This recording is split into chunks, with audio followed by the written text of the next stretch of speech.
Hello. In this workshop, we're going to look at letter writing with Kerry Hudson. Kerry is an award-winning writer from Aberdeen in Scotland.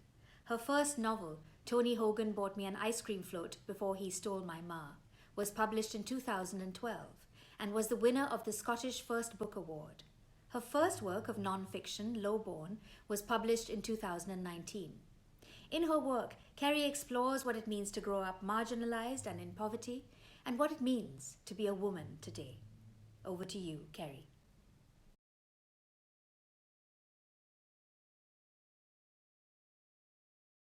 My name is Kerry Hudson. I'm a novelist, memoirist, and journalist, and a Fellow of the Royal Society of Literature. The title of this workshop is Creating a World in a Letter. In this workshop, we're going to be exploring creative writing through the form of letter writing.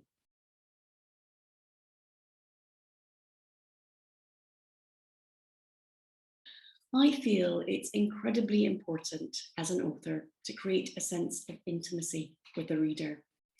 People read because they want insight into other people's worlds, minds, and motivations. The intimacy, and let's be frank, the voyeurism of the letter writing form is perfect for giving your reader an understanding of your character's setting and situation or conflict. But most importantly, it allows us to know how they feel about, and not always the same things, how they speak about that to others. It enables the reader to feel what the character feels while gaining other insights.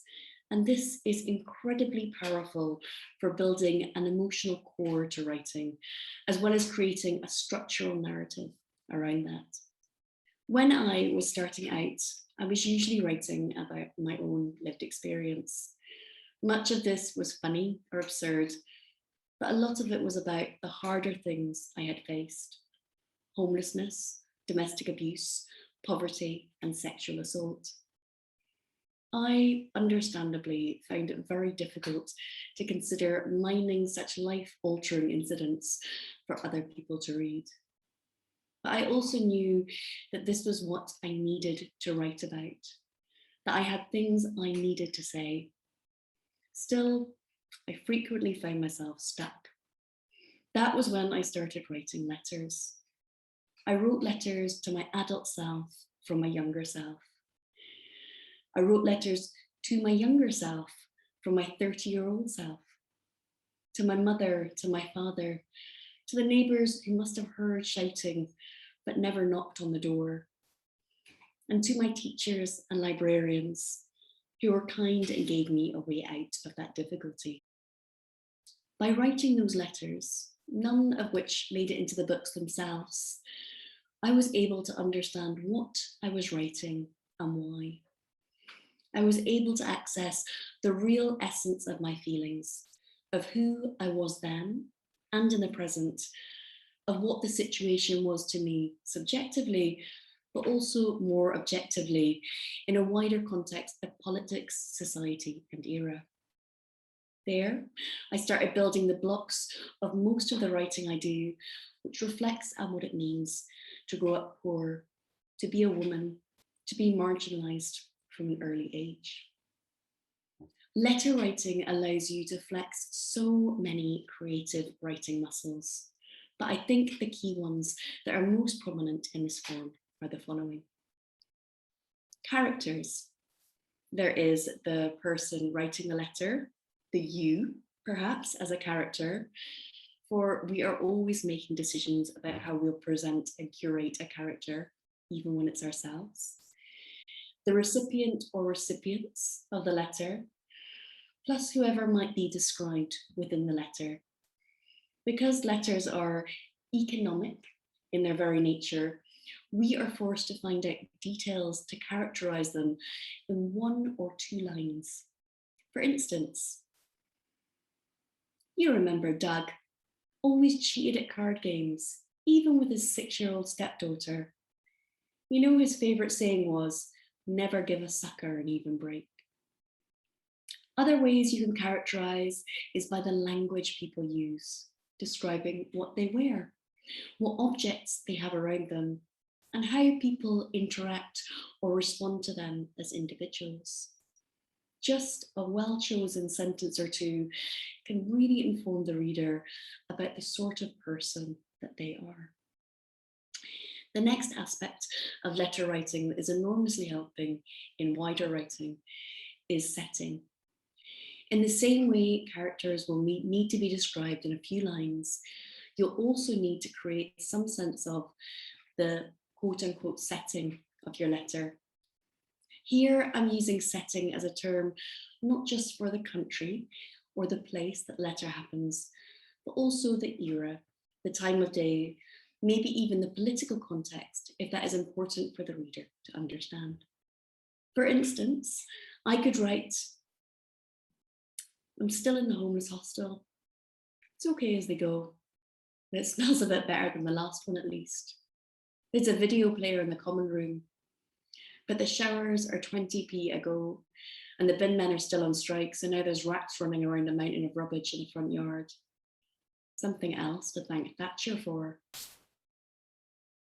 Here, I mention things that tell us where we are. We know the person is in a homeless hostel. A video player lets us know that it is probably not present day. The mention of strikes tells us that it might be the 1980s. And finally, mentioning Margaret Thatcher, Britain's Prime Minister at the time, tells us that we're in the UK and can confirm that it's definitely the 1980s. Finally, there is conflict and situation. In a letter, you can let the reader know something more about the situation the author of the letter is in. And this, because it is quite essential for narrative momentum, will likely also involve conflict. It's up to you whether the author of the letter wants to be straightforward about what's happening to them, or whether it will be up to the letter recipient to guess and read between the lines. Here, you'll need to consider the relationship between the person writing the letter and the recipient. How I might explain a tricky situation to my best friend would be very different to how I would explain it to my conservative aunt.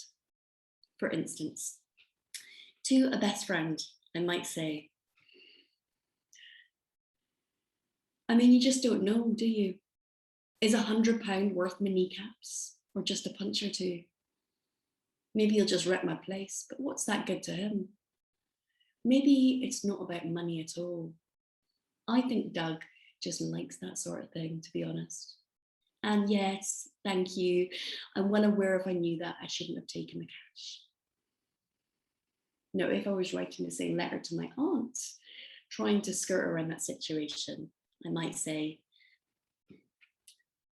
it's true, there are some people in the hostel I wouldn't want to get involved with. Mostly keeping to myself here. It's a 20-minute walk to the library and back, and I do that each day. I am reading lots. Otherwise, we all watch videos in the common room at night. I wonder if you've been able to consider that loan I asked for. £100 would be enough. I hate asking, but I don't know how else I could afford my shoes and clothes I need for job interviews. I'd pay you back as soon as I had a job. I'm really trying to get my life together. Now we're going to do a very quick 10-minute exercise to help you create the bones of your letter. I want you to take 10 minutes and plot out the following. Tell me about the letter writer. Who are they? And what is their relationship with the person they are writing to? Next, tell me about the setting. What country, location, era, and time of day are you depicting in this letter? And what is the situation or conflict? What situation or conflict is the letter writing communicating about? And why is it important that they're doing it right at that moment? Next, you'll need characters. Who is the recipient of this letter? What other characters will the letter writer talk about during their conversation? Finally, we need to talk about motivation. What does your letter writer want? Now, this is optional, But I'm sure you're all familiar with the Kurt Vonnegut quote, every character should want something, even if it's only a glass of water. This will give you a structure for your letter.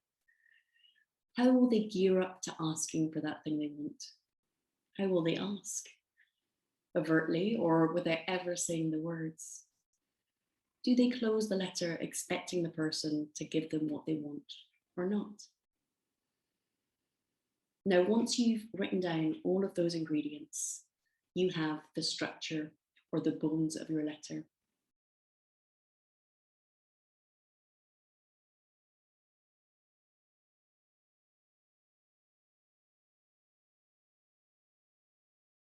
Welcome back. I hope you enjoyed taking part in that exercise.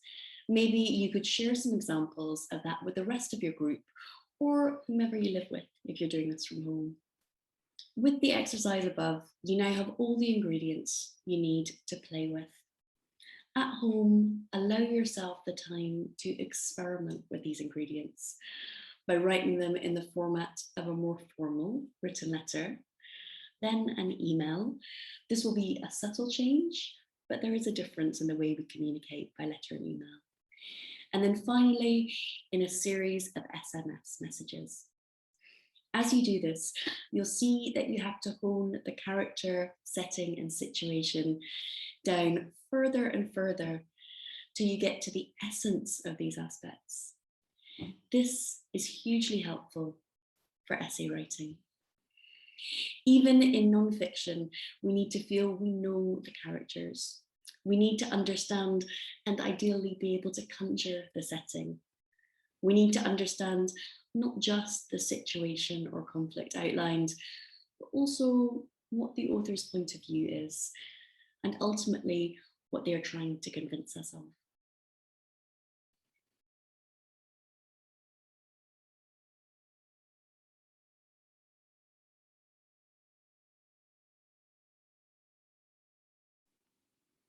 Thank you for taking part in this workshop. We hope you've enjoyed learning a little more about some of the techniques used in letter writing. And we hope you'll keep them in mind when writing your essay for the Queen's Commonwealth Essay Writing Competition. Good luck and happy writing.